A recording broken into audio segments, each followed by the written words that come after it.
Most people think retiring in 10 years is a fantasy, just another clickbait promise for someone else's life. But the truth is more radical. God has already given you a blueprint for wealth that doesn't depend on a massive paycheck or perfect timing. It's hidden in plain sight, woven through scripture and waiting for you to pick it up. What if I told you that the real obstacle isn't your income? It's the mindset that says you'll always struggle, that your money must be a constant burden instead of a blessing. Today, you'll discover a simple, powerful plan that can break that cycle faster than you ever imagined. If you've ever wondered why some people seem to multiply money effortlessly while others work harder and stay stuck, keep watching. Because this is the step-by-step strategy you've been searching for, and it could change everything about how you make money, build your business, and create a legacy of abundance.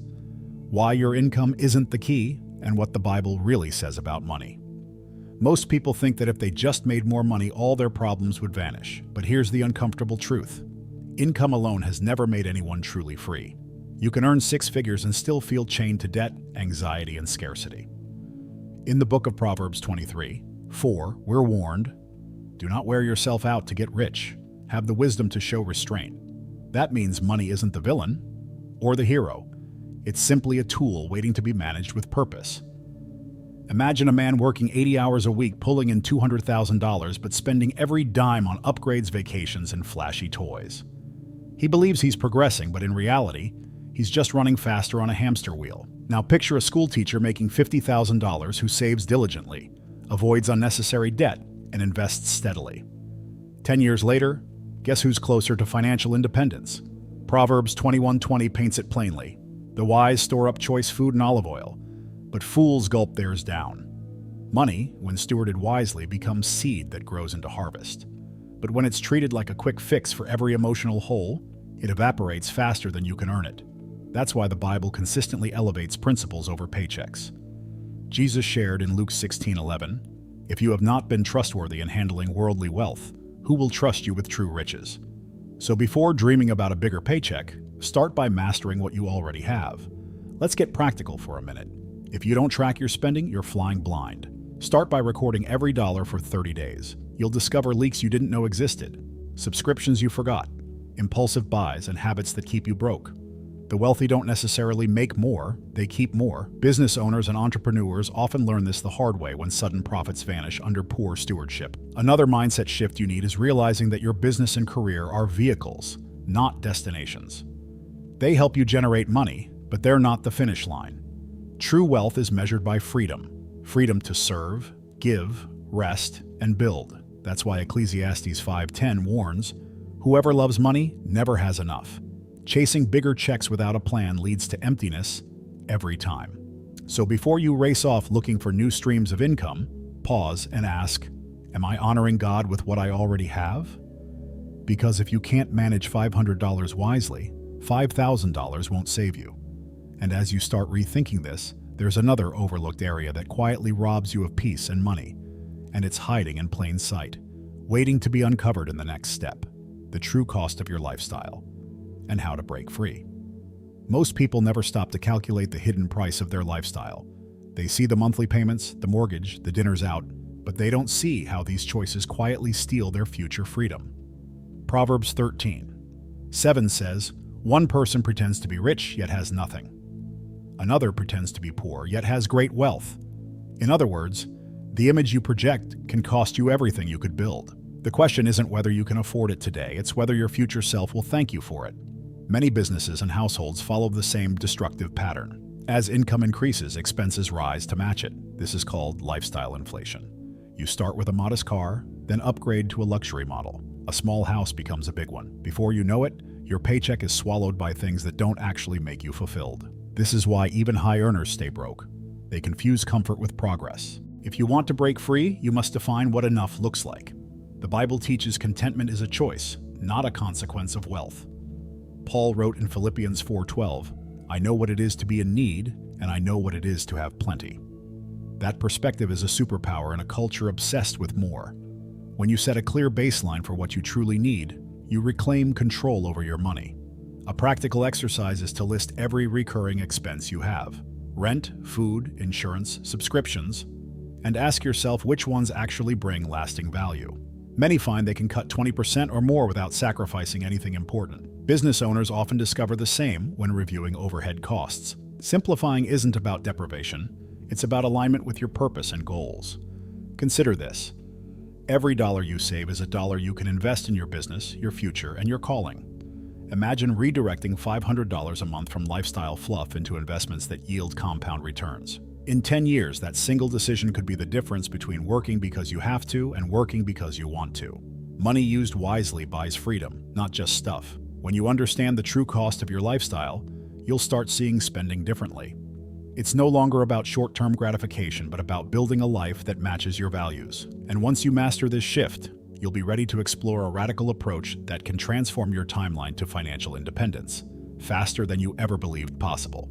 God's 10-year wealth plan. The power of radical saving. When most people hear the idea of saving 50-60% of their income, they think it's impossible or reserved for millionaires. But this is where faith and discipline collide. Proverbs 21:5 says, "The plans of the diligent lead surely to abundance, but everyone who is hasty comes only to poverty."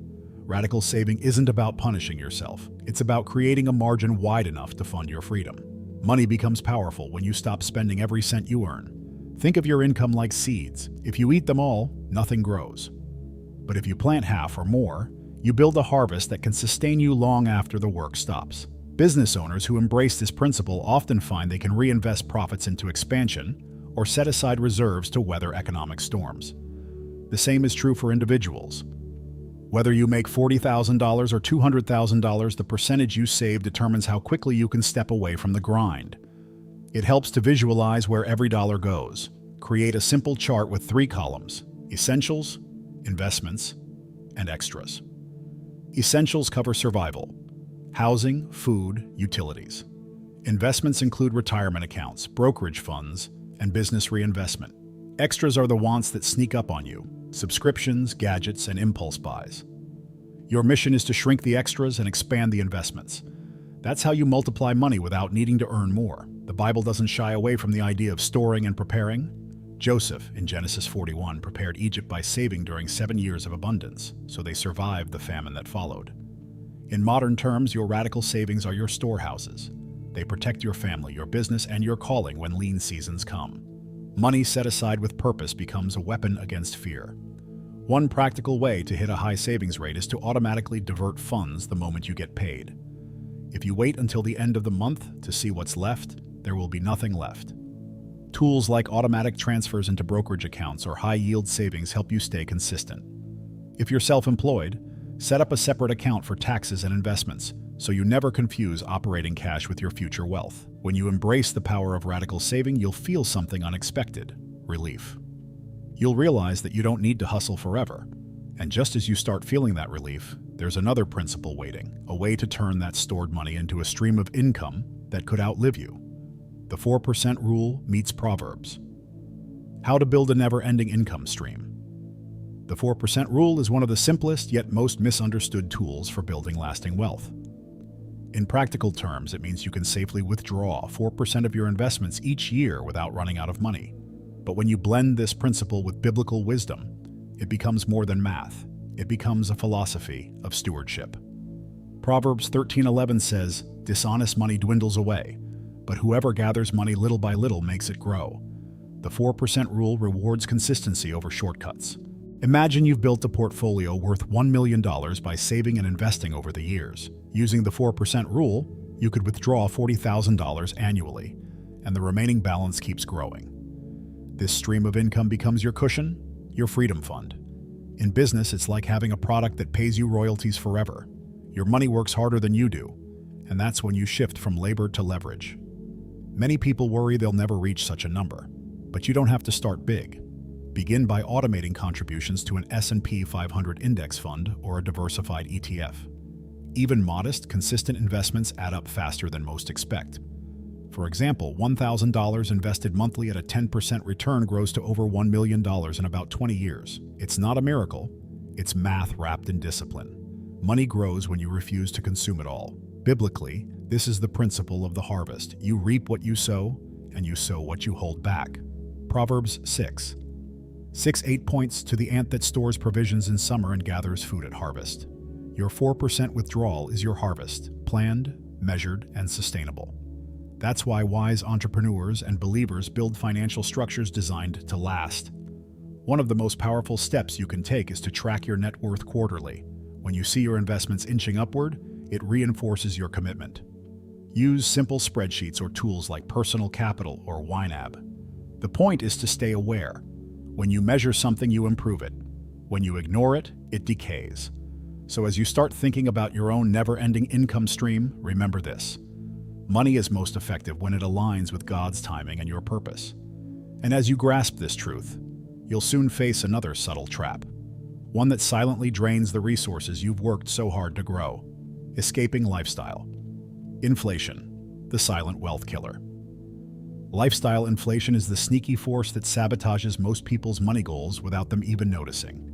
You get a raise or land a big client and suddenly you're upgrading everything: your car, your house, your vacations. Proverbs 12:9 warns.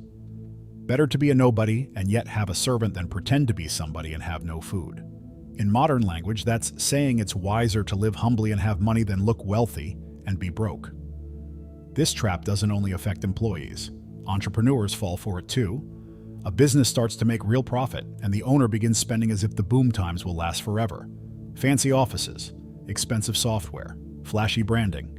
Soon the margin is gone. The smarter move is to keep your personal and business expenses flat as income grows. That gap between earning and spending is what funds your freedom and fuels your calling. One way to resist lifestyle creep is to create a financial cap. Decide in advance how much you'll allow your spending to rise, no matter how much more you earn. For example, you might commit that when your income doubles, your lifestyle will only grow by 10%. That means the rest of your new money goes straight to investments, savings, or charitable giving. Money handled with intention multiplies instead of evaporating. It helps to remember that wealth isn't about what you own, it's about what you keep. Proverbs 22:7 says, "The borrower is slave to the lender." Every time you finance a lifestyle upgrade, you trade a piece of your future freedom for something temporary. When you see a neighbor's new car or a friend's luxury trip, pause and ask, will this purchase serve my mission or just my ego? That question alone can save you thousands. Consider adopting the 24-hour rule for non-essential spending. When you feel the urge to splurge, wait a day before buying. You'll find that most impulses fade with time. Business leaders often use a similar practice, requiring a cooling-off period for big investments. This simple habit preserves cash and prevents regret. Breaking free from lifestyle inflation requires courage and clarity. But once you start practicing restraint, you'll notice something amazing. A growing margin of money that can be put to work for your future. And that margin sets the stage for learning how to make your resources multiply with kingdom purpose. Multiply what you keep. Investing strategies with kingdom purpose. Once you've built margin by living below your means, the next step is learning how to multiply what you keep.